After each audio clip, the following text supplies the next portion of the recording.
Hello everyone, welcome to YouTube channel MV learning point. આજના video લેક્ચરની અંદર આપણે વાત કરવાના છીએ DBMS માં relational algebra and implementation of SQL માટેની. ઓકે, તો એની પહેલા આપણે થોડીક ડેફિનેશન વિશે જાણી લઈએ એટલે તમને એની અંદર વધારે ડિટેલમાં ખ્યાલ આવશે.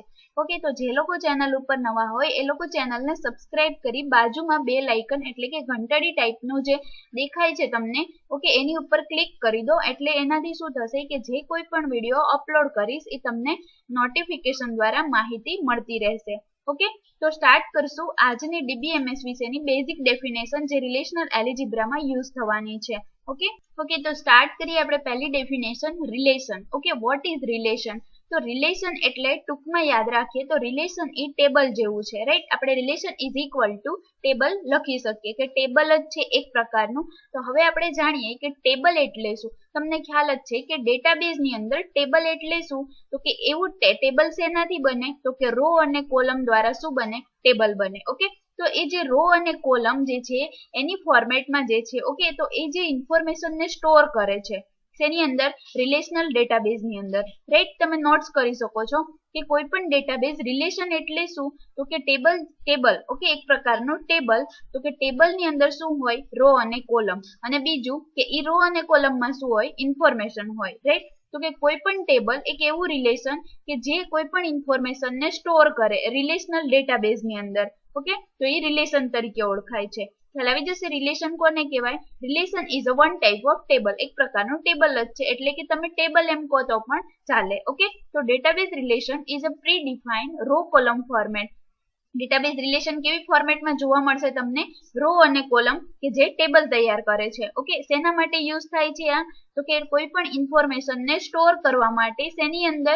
રિલેશનલ ડેટાબેઝ ની અંદર, રાઈટ? ટૂંકમાં યાદ શું રાખવાનું? રિલેશનલ ડેટાબેઝ ની અંદર જે કોઈ પણ ઇન્ફોર્મેશન ને આપણે સ્ટોર કરશું એ શેની અંદર સ્ટોર થશે? ટેબલમાં. ઓકે, તો એને શું કહેવાશે?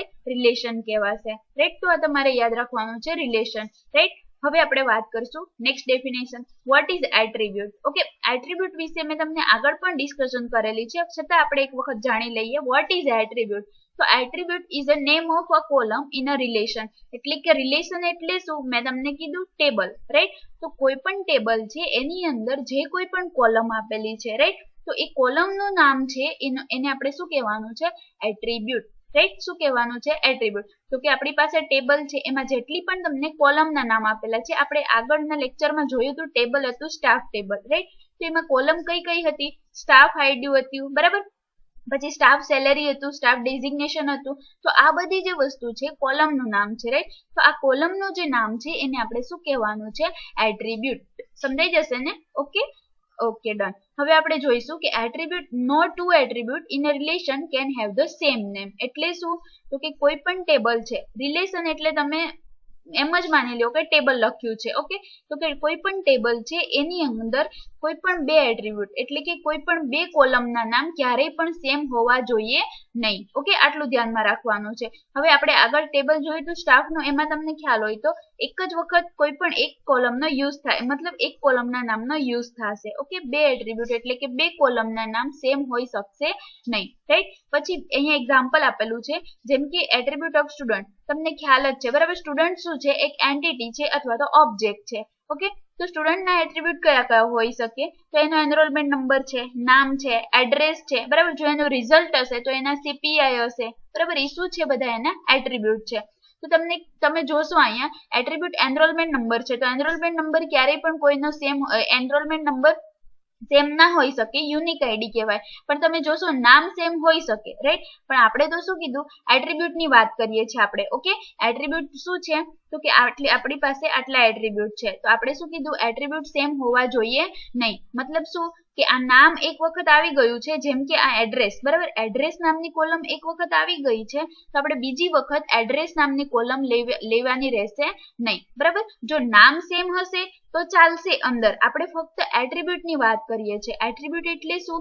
કોઈ પણ ટેબલની કોલમનું નામ. ખાસ ધ્યાન રાખજો, કોલમનું નામની વાત કરું છું. ઓકે, તો કોલમનું નામ છે એડ્રેસ. પછી ભલે તમે એડ્રેસ ની અંદર વેલ્યુ આપી દો, ગમે એ વેલ્યુ, તો એ જે વેલ્યુ આપો છો એને તો ડોમેઇન કહેવાશે, રાઈટ? એને વિશે પણ આપણે આગળ ચર્ચા કરીશું કે ડોમેઇન કોને કહેવાય. પણ આપણે ફક્ત અત્યારે કોલમનું નામ જોવાનું છે કે એક વખત નામવાળી કોલમ આવી ગઈ તો બીજી વખત બીજી કોલમ તમારે નામ આ જે નામ લખેલું છે આ રીતની કોલમનો નામવાળી કોલમ આવી જોઈએ નહીં. ઓકે, તો બે કોલમના નામ એક ટેબલની અંદર સેમ હોવા જોઈએ નહીં. એવું કોની અંદર પોસિબલ છે?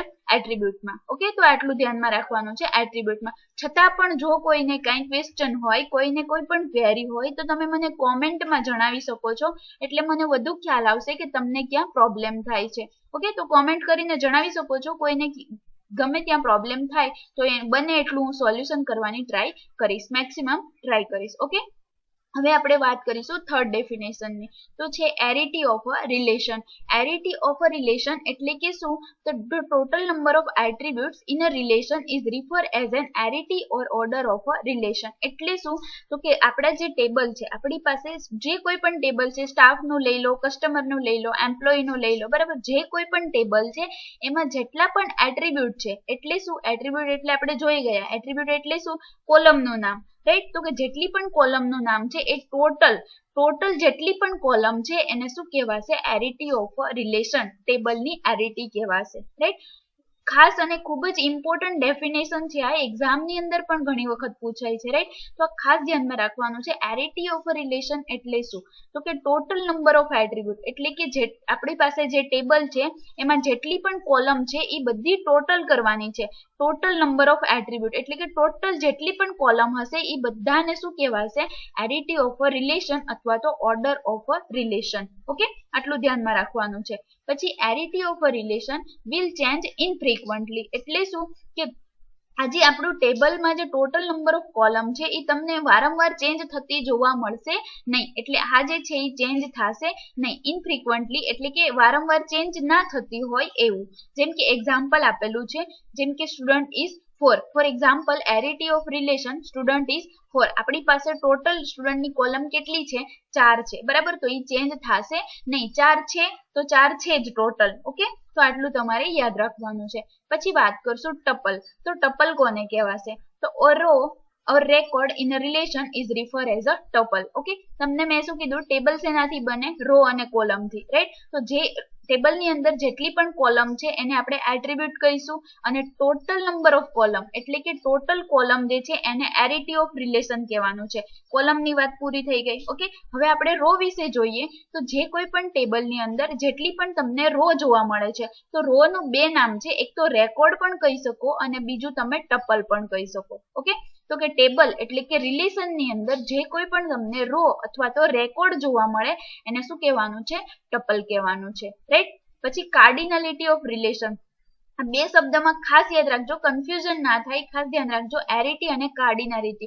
એરિટી જે છે એ કોલમ માટે યુઝ થશે, કાર્ડિનાલિટી જે છે એ રો માટે યુઝ થશે. તો કે total number of tuple in a relation is refer as a cardinality of relation. એટલે શું?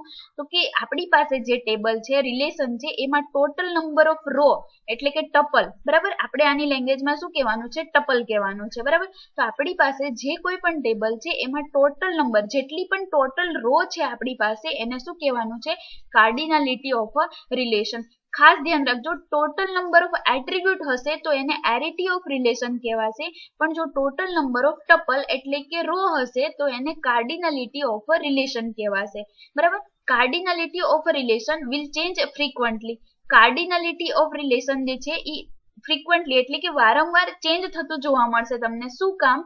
કારણ કે તમને ખ્યાલ હશે, આપણે કોઈ પણ રેકોર્ડ એડ કરવો હશે તો રો ને એડ કરવી પડશે, બરાબર? તો આની અંદર કોઈ પણ પ્રકારનો તમે ચેન્જીસ કરી શકો રોમાં, જ્યારે આમાં થઈ શકશે નહીં. ઓકે, તો આ ત્રણ વસ્તુ યાદ રાખવાની છે.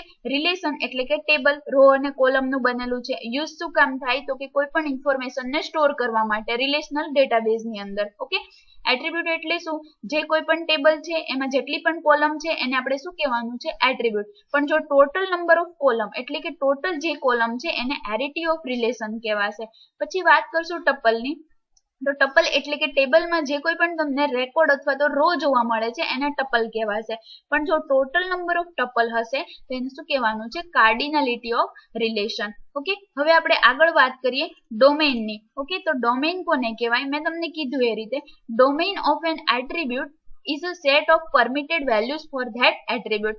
attribute એટલે શું? કોલમ. ઓકે, કોલમ સપોઝ આપણી પાસે અહીંયા તમને આપેલી છે કે એનરોલમેન્ટ નંબરની કોલમ છે, નામની કોલમ છે, એડ્રેસ છે, સીપીઆઈ છે, બરાબર. તો હવે આપણે એનરોલમેન્ટ નંબરની કોલમ છે આપણી પાસે, તો એમાં એનરોલમેન્ટ નંબર આપણે આપી દઈએ 1 2 3 4 એવી રીતે 1 to 10 નંબર આપી દઈએ, બરાબર, એનરોલમેન્ટ નંબર. તો આ જે આપણે નંબર આપી દઈશું એટલે શું કહેવાશે કે આપણે એને વેલ્યુ આપી દીધી, right? Is it clear? Okay, તો આને આપણે વેલ્યુ આપી દીધી, રાઈટ? તો આ જે વેલ્યુ આપી દઈએ છે એને શું કહેવાશે? ડોમેઇન કહેવાશે. ખાસ ધ્યાન રાખજો, ડોમેઇન કોને કહેવાશે? કે જે કોઈ પણ એટ્રીબ્યુટ એટલે કે આપણી પાસે કોલમ છે, રાઈટ? તો જે કોલમ છે એમાં આપણે વેલ્યુને એડ કરાવી દઈશું કે વેલ્યુ આપી દઈશું તો એને ડોમેઇન કહેવાશે. એક્ઝામ્પલ તરીકે અહીંયા ડોમેઇન લીધું છે. સપોઝ અહીંયા શું કીધું છે? Attribute B name is VVN, પછી આ તમને આપેલું છે કેશોદ, આણંદ, બરાબર, આ રીતે વિવીનગર, આ રીતે આપેલું છે. શું કીધું છે? તો કે તમને કોઈ પણ આપણે બેઝિક એક્ઝામ્પલ જોઈએ, આની અત્યારે વાત નથી કરતા, બેઝિક એક્ઝામ્પલ મેં તમને કહી દીધું એ રીતે. નામ છે, બરાબર, તો નામ તમે અહીંયા કોઈ પણ આપી શકો, નામ અહીંયા લખી શકો, કોઈ પણ વ્યક્તિના નામ લખી નાખશો એટલે શું કહેવાશે? એની વેલ્યુ તમે આપી દીધી. ઓકે, તો એને શું કહેવાશે? ડોમેઇન કહેવાશે. ટૂંકમાં ડોમેઇન એટલે શું? જે કોઈ પણ એટ્રીબ્યુટ છે એને આપણે જે વેલ્યુ આપી દઈએ છે, બરાબર, તો એને શું કહેવાશે? ડોમેઇન કહેવાશે. આટલું તમારે યાદ રાખવાનું છે. ઓકે, આ થઈ ડોમેઇનની ડેફિનેશન. તો આ બેઝિક વસ્તુ હતી, બેઝિક ડેફિનેશન છે. ઓકે, તો આજના વિડીયોની અંદર ફક્ત આપણે આ બેઝિક ડેફિનેશન વિશે જાણ્યા.